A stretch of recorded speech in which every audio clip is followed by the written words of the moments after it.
পারি নাই বাবা, উল্টাতে গেছিলাম, পারি নাই, পারতেছি না। জুলাই আমাদের জীবনে না আসুক। দর্শক, আজ 2রা জুলাই। এই যে আমার পিছনে যে ক্যালেন্ডারটি দেখতে পাচ্ছেন, আজকে জুলাই মাস হলেও আমরা দেখতে পাচ্ছি এখনো জুনের ক্যালেন্ডার রয়েছে। কেন জুলাই হচ্ছে না সেটি আমরা জানবো। আমরা এখন আছি এই জুলাই আন্দোলনে নিহত শহীদ রেদওয়ান জয়ের বাসায়। আমরা তার মায়ের সাথে জানবো। আচ্ছা আন্টি, আমরা তো জানি যে এখন জুলাই মাস চলছে, আজকে 2রা জুলাই।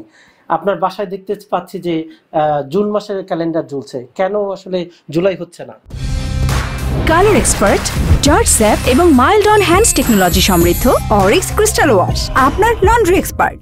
পারি নাই বাবা, উল্টাতে গেছিলাম, পারি নাই, পারতেছি না। জুলাই আমাদের জীবনে না আসুক, এরকম মনে হইতেছে। জুলাইটা না আসুক, আমি পারি নাই উল্টাতে যাই, আমি পারি নাই। না, জুলাই আসলে বারবার আমার চোখের সামনে পড়বে, এমনি তো কষ্ট, আরো কষ্ট বেশি হবে। এই জন্য আমি পারি নাই উল্টাতে, পারি নাই উল্টাতে। আমি বারবার যাই যে জুলাই মাস পড়ছে, আমি জুলাইটা বের করি না, আমি পারতেছি না, আমি যাই উল্টাতে পারতেছি না। আমার খুব কষ্ট হইতেছে, আমার সেই জুলাইয়ের কথা মনে হইতেছে। জুলাইয়ে আমার ছেলে, এই দিনেও আমার ছেলে ছিল 19 তারিখে 5টা, 5:30 পর্যন্ত আমার ছেলে ছিল, কিন্তু 5টার পর হয়তো 5:30, 37 বা 40-এ আমার ছেলে হারিয়ে গেছে। আমার এগুলো মনে হয় আমি পারি না, আমি পারি না উল্টাতে, জানি না পারবো কিনা আমি এই ক্যালেন্ডার উল্টা। দর্শক শুনছিলেন যে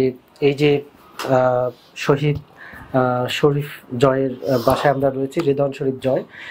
তার মা বলছেন যে এই যে ক্যালেন্ডারটি দেখতে পাচ্ছেন এখন জুনের, আসলে এই জুলাই যাতে 2024-এ যে জুলাই, সেই জুলাই যাতে আর ফিরে না আসে সেটি তার মায়ের প্রত্যাশা রয়েছে। আসলে আপনার ছেলে তো এখন নাই, আসলে এই স্বাধীন দেশে আপনার এখন প্রত্যাশা কি মানুষের কাছে? কোনো বৈষম্য যেন না থাকে। আমার ছেলেরা যেটা নিয়ে যুদ্ধ করেছে, জীবন দিয়েছে, রক্তপাত হয়েছে, অঙ্গহানি হয়েছে, সেই বৈষম্য যেন না থাকে কারোর জন্য না, আমার জন্য না, কারোর জন্য না, সবাই সমান, সেই বাংলাদেশ চাই।